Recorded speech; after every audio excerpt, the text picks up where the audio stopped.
नमस्कार, मैं हूँ राजू कुमार झा और हमारे साथ डॉक्टर साहब जो शो हम करते हैं उसमें हमारे साथ डॉक्टर अंशुमान कुमार जुड़े हैं। सर से हम ये बात करेंगे क्योंकि अभी अचानक से जो चर्चा हुई और ख़बर में भी आया कि अमेरिका के जो पूर्व राष्ट्रपति हैं जो बाइडन, उन्हें प्रोस्टेट कैंसर जो है वो मिला है। मतलब उनमें प्रोस्टेट कैंसर की समस्या आई है सामने।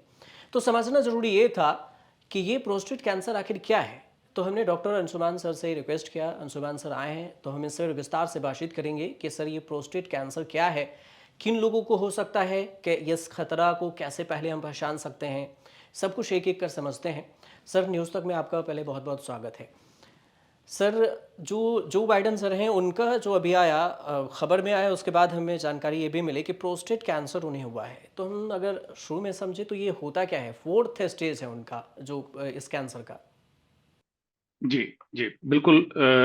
आपने जो शुरुआत की है, जी। जागरूकता वहां से शुरू करते हैं कि प्रोस्टेट कैंसर क्या है। बिल्कुल सही सवाल है आपका। जी। प्रोस्टेट एक ग्रंथि है जो सिर्फ मर्दों में होती है। पहला तो ये क्लियर करना है, तो प्रोस्टेट कैंसर होगा तो सिर्फ मर्दों को होगा।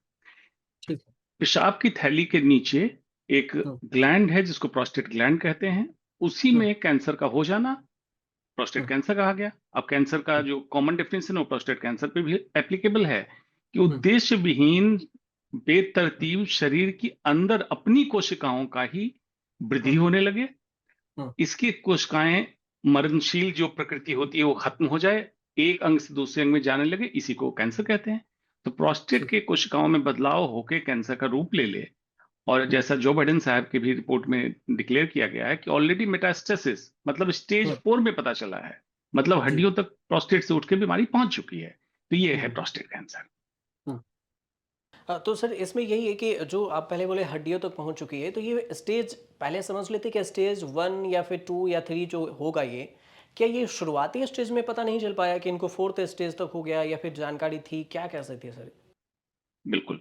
जैसे बाकी कैंसर में स्टेजिंग, इसमें भी वैसे ही स्टेजिंग, स्टेज 1 2 3 4। 1 और 2 जी। को हम लोग आमतौर पे कह सकते हैं अर्ली स्टेज, जिसमें हम्म। बिल्कुल ही ठीक होने वाले कैंसर में से प्रोस्टेट का एक कैंसर होता है। हम्म। स्टेज 3 मतलब वहीं पे बीमारी बड़ी हो गई लेकिन अभी तक फैली नहीं है। और हम्म। स्टेज 4 जो बाइडेन साहब का है कि हम्म। प्रोस्टेट ग्रंथि से उठ के हड्डियों तक पहुंच गई। तो हम्म। स्टेज 4 ठीक होने की बात अगर कहें तो ये हम्म। बीमारी ठीक नहीं होती स्टेज 4। इसमें दो ही अच्छा। उद्देश्य से इलाज करते हैं कि इनकी जिंदगी को जितना बढ़ाते जाएं और बढ़े हुए हम्म। जिंदगी में तकलीफ ना हो, मतलब क्वालिटी ऑफ लाइफ हम दे सकें। ये स्टेज 4। अच्छा। अब जो सवाल आपका है कि ऐसा क्या हुआ कि स्टेज 4 ही डिटेक्ट हुआ, अर्ली क्यों नहीं डिटेक्ट हुआ। जी। जी। प्रोस्टेट ग्रंथि की समस्या हम्म। में जो जो होती है, प्रोस्टेट कैंसर भी उन्हीं हम्म। समस्याओं को लेकर प्रेजेंट करता है। जैसे उम्र के हम्म। साथ जैसे प्रोस्टेट ग्रंथि, हर मर्दों का साइज उसमें बढ़ेगा, उसके हम्म। कारण पेशाब की तकलीफ का होना। तो हम्म। नॉर्मल प्रोस्टेट का साइज बढ़ेगा, उसमें भी होगा। हम्म। डायबिटीज के रोगी में वही तकलीफ होगी। हम्म। किसी को यूरिनरी ट्रैक्ट इन्फेक्शन, आमतौर पे लोग यूटीआई बोलते हैं, यूटीआई में तकलीफ होगी, और वही प्रोस्टेट कैंसर में क्या क्या तकलीफ हम्म। होती है कॉमन। बार बार हम्म। पेशाब का आना, रात में ठीक है। कई बार उठ के जाना पेशाब करने। जब हम्म। पेशाब लग जाए तो रोकने की समस्या। ऐसे होता है कभी आपको टॉयलेट आसपास नहीं है, रोकने की जरूरत है, हम्म। रोक लेते हैं। लेकिन हम्म। अगर ऐसी समस्या हो रही तो ये लोग रोक नहीं पाते हैं और बूंद बूंद करके पेशाब निकलने लगता है। पेशाब में खून का आ जाना, हम्म। या इसकी कैपेसिटी, ब्लैडर की कैपेसिटी पूरी तरह खाली हम्म। ना हो, मतलब पेशाब करके हम्म। इंसान लौटेगा, कहेगा थोड़ी देर बाद फिर से पेशाब लग गया क्योंकि खाली नहीं हो रहा था। ये हम्म। क्योंकि पेशाब को निकलने के रास्ते को दबाव डाल के रोके रहता है। हम्म। यही लक्षण आपको बेनाइन नॉन कैंसर्स में भी होगा और कैंसर में भी ये लक्षण होगा।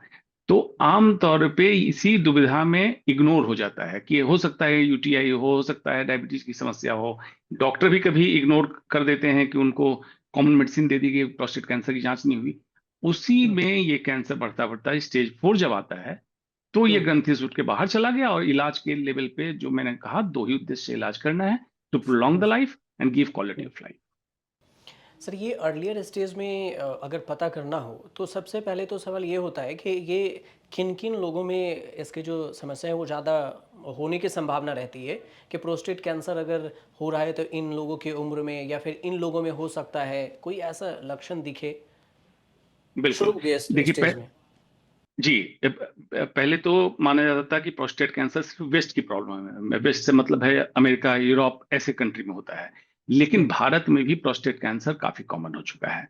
दूसरी हम्म। बात, हम्म, प्रोस्टेट कैंसर को आमतौर पे सभी कैंसर को यही कहा जाता है, लेकिन प्रोस्टेट कैंसर को कहा जाता है कैंसर ऑफ एजिंग। मतलब उम्र हम्म, बढ़ेगी तो प्रोस्टेट कैंसर होने की चांस। संभावना बढ़ती जाएगी। ठीक है। अच्छा, ठीक है। अब इसमें जो आपने बात कही कि क्या किया जाए, तो इसका हम्म, प्रोटोकॉल ये कहता है कि 55 साल से अधिक उम्र के व्यक्ति को, हम्म, या कोई भी पेशाब से संबंधित समस्या है, उनको एक सिंपल बेसिक जांच करानी चाहिए। सीरम हम्म, पीएसए, ब्लड में एक जांच होती है, प्रोस्टेट स्पेसिफिक एंटीजन। और हम्म, ये रिकमेंडेशन में हम लोग कहते हैं कि 55 साल से के बाद रूटीन स्क्रीनिंग का हिस्सा हो जाना चाहिए, सालाना वो पीएसए करा लें।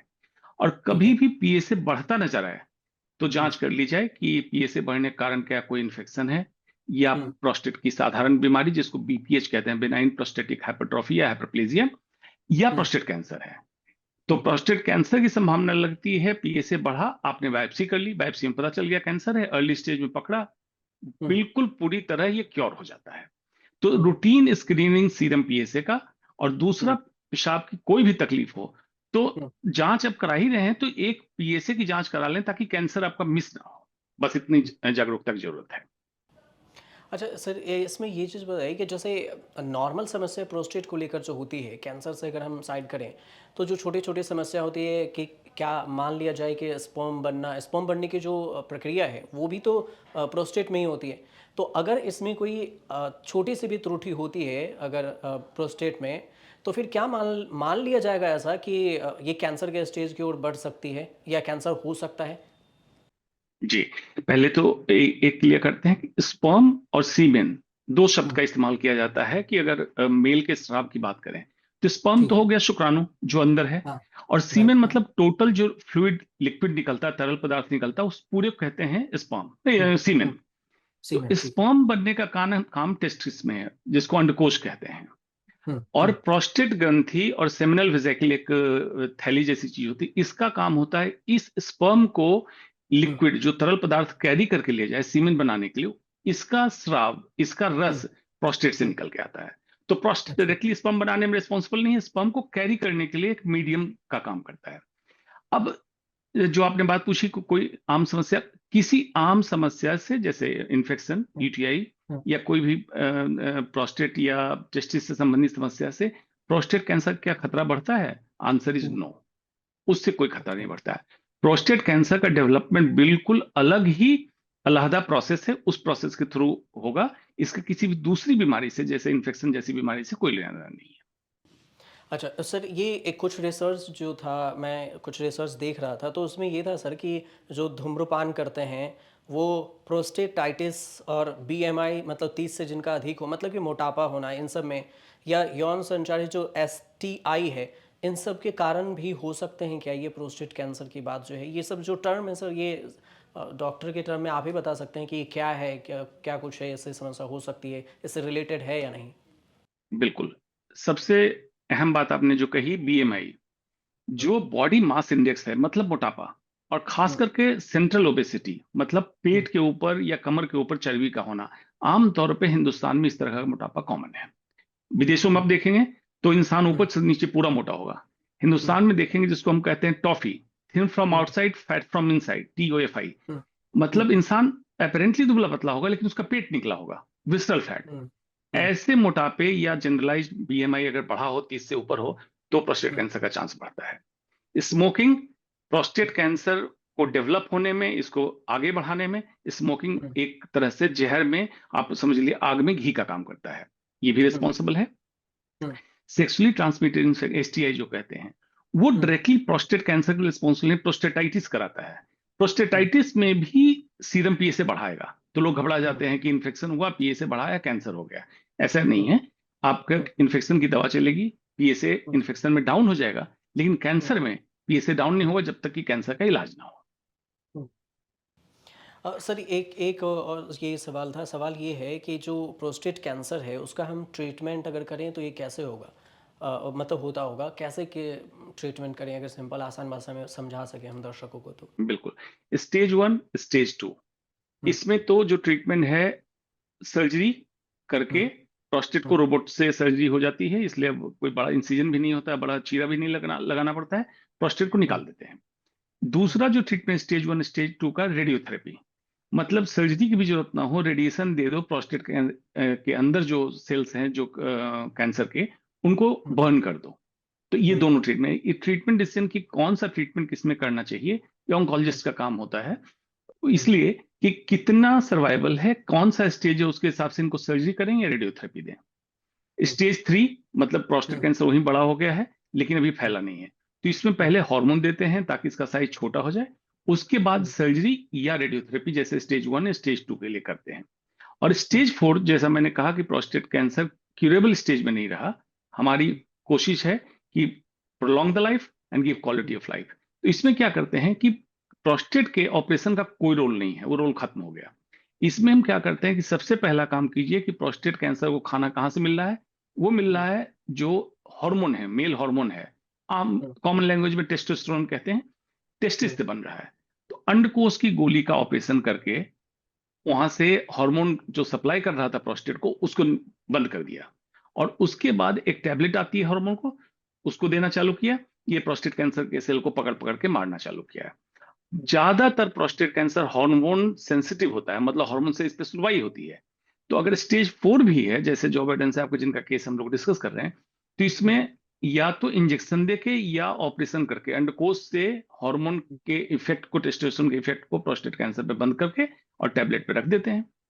उसके बाद पीएसए कराते रहते हैं 3-3 महीने पे। पीएसए मैक्सिमम केसेज में बिल्कुल नॉर्मल रेंज में आ जाता है, मतलब स्टेज 4 में भी। और जैसे मैंने कहा कि प्रोस्टेट कैंसर में अगर स्टेज 4 भी है और हुँ, हार्मोन ट्रीटमेंट पे रखते हैं, तो आम तौर पे एवरेज लाइफ एक्सपेक्टेंसी, आम तौर पे इंसान 8-10 साल हुँ, उसको इस बीमारी से कुछ नहीं होता है। बाद में कभी हुँ, अगर रेजिस्टेंस हो जाए, मतलब जो हार्मोन से सुनवाई हो रही थी नहीं हो रहा है, तब ये हुँ। सेल फिर से पनपने लगता है। तब फिर हमें कीमोथेरेपी और देना पड़ता है, लेकिन उसका बहुत अच्छा असर नहीं। जब तक हार्मोन सेंसिटिव है, तब तक इसका असर अच्छा आता है।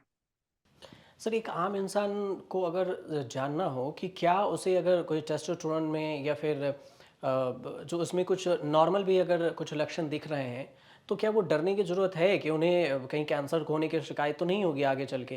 तो एक आम इंसान कैसे बिना डरे रह ले कि हाँ अगर टेस्टोस्टेरोन में कोई सिंपल से दिक्कत भी है, कभी कभी तो यूरिन वैसे ही हार्ड होता है, हार्ड होने लगता है, कभी साफ में जलन होने लगती है। तो इन सब के लक्षणों को और सिंपल लक्षण और टेस्टोस्टेरोन जो कैंसर होता है इन दोनों लक्षण को कैसे हम आइडेंटिफाई करेंगे सर?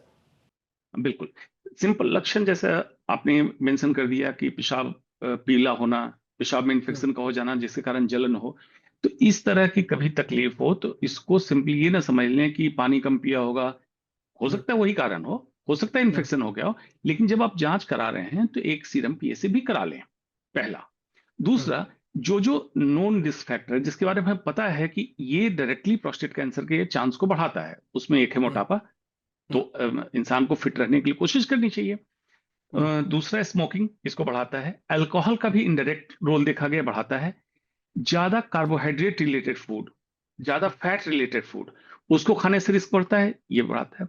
2-3 चीजें जो रिसर्च में प्रोटेक्टिव आई है, एक है हम्म, कुरकुमिन जो हल्दी हम्म, में मौजूद है।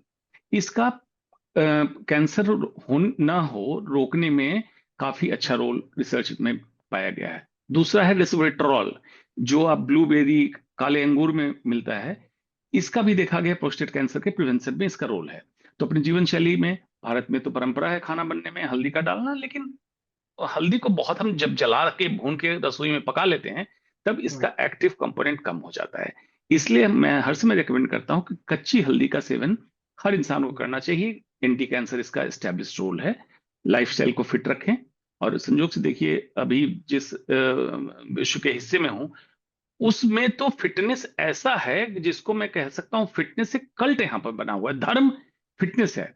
तो मैं चाहता हूं कि भारत में भी यही हो कि स्वास्थ्य एक धर्म जैसा बन के पनपे और सभी लोग उस पे बिल्कुल सेकुलर तरीके से स्वास्थ्य पे बात करें, तो हम्म। इस बीमारी से भी बचा जा सकता है। सर दो सवाल है लास्ट में, वो ये है कि क्या ये जेनेटिक होता है कि अगर मान के चलिए आपके ख़ानदान में किसी को हो तो क्या उनके हो सकता है उसे? क्योंकि सर कैंसर की बात इसलिए मतलब जेनेटिक के बाद, क्योंकि जो बाइडन सर के जो बेटे हैं बो बाइडन, उनके 2015 में ब्रेन कैंसर से मौत हुई थी और इन्हें पोस्ट्रेट कैंसर हुआ है।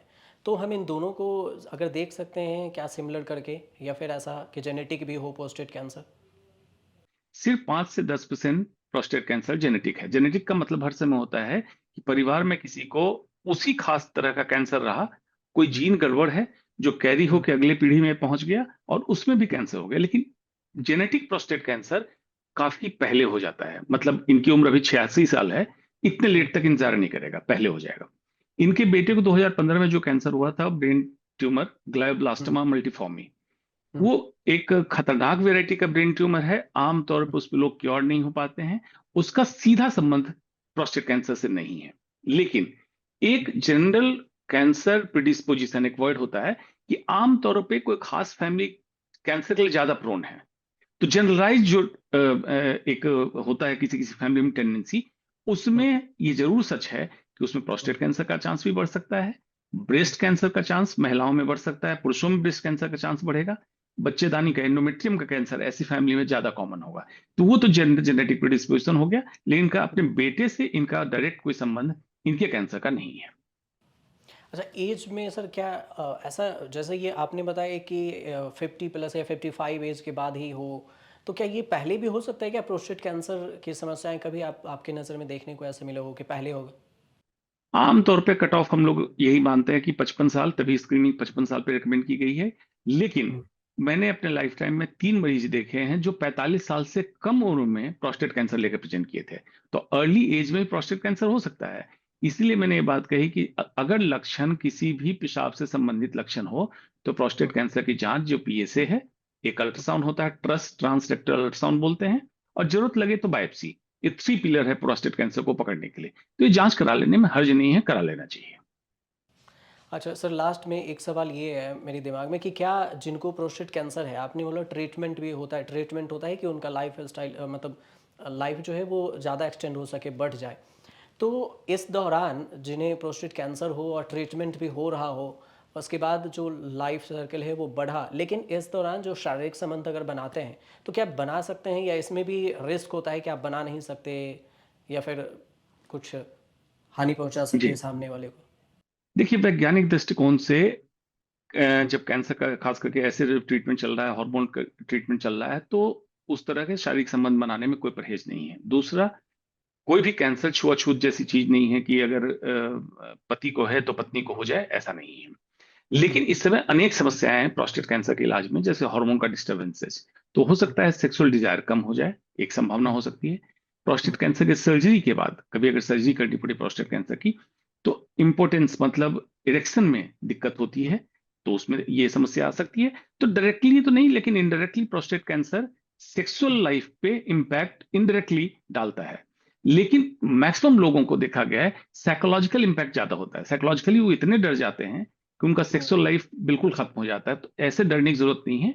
सेक्सुअल लाइफ बिल्कुल डिफरेंट है और कैंसर का ट्रीटमेंट होगा, ठीक हो जाते हैं। प्रोस्टेट में जो भी समस्या होती है उस पर हम एक अलग से फिर से हम आपके लिए एपिसोड ले आएंगे दर्शकों के लिए, लेकिन सर आपको ये सजेस्ट देना चाहें, सजेशन जो हमारे दर्शक देख रहे हो, जो प्रोस्टेट से अगर कोई उन्हें समस्या हो, किसी भी तरह की समस्या प्रोस्टेट से लेकर हो, तो वो घबराएं नहीं कि उन्हें कैंसर ही होगा, तो क्या सजेस्ट करना चाहेंगे सर, लास्ट सवाल में अगर जवाब चाहें तो? बिल्कुल। पहला यही सजेशन है कि सीरम पीएसए, जिसकी बात मैंने कही, लोग पढ़ते भी हैं गूगल पे, उसके बढ़े होने को देख के घबराना नहीं है, पैनिक नहीं करना है। हम्म, एक सीरम पीएसए के वैल्यू की कोई कीमत नहीं है, जब तक कि कई बार बार बार हमने सीरम पीएसए हम्म, किया और ये हम्म, बढ़ा मिला या बढ़ता गया, तभी हम्म, जाके इसकी वैल्यू है। तो पहला है पैनिक ना करें। दूसरा, ठीक है, prevention is always better than cure. तो ठीक है। प्रोस्टेट कैंसर की खास बात सेंट्रल ओबेसिटी, मतलब मोटापा ना हो, एक्टिविटी, फिजिकल फिटनेस आपकी होनी चाहिए, और जो लाइफस्टाइल आप कर सकते हैं आपको एंटी एजिंग, वेलनेस, लॉन्जेविटी के लिए, उसको हम्म। आप अपने जीवन में उतारें। यही मूल मंत्र है।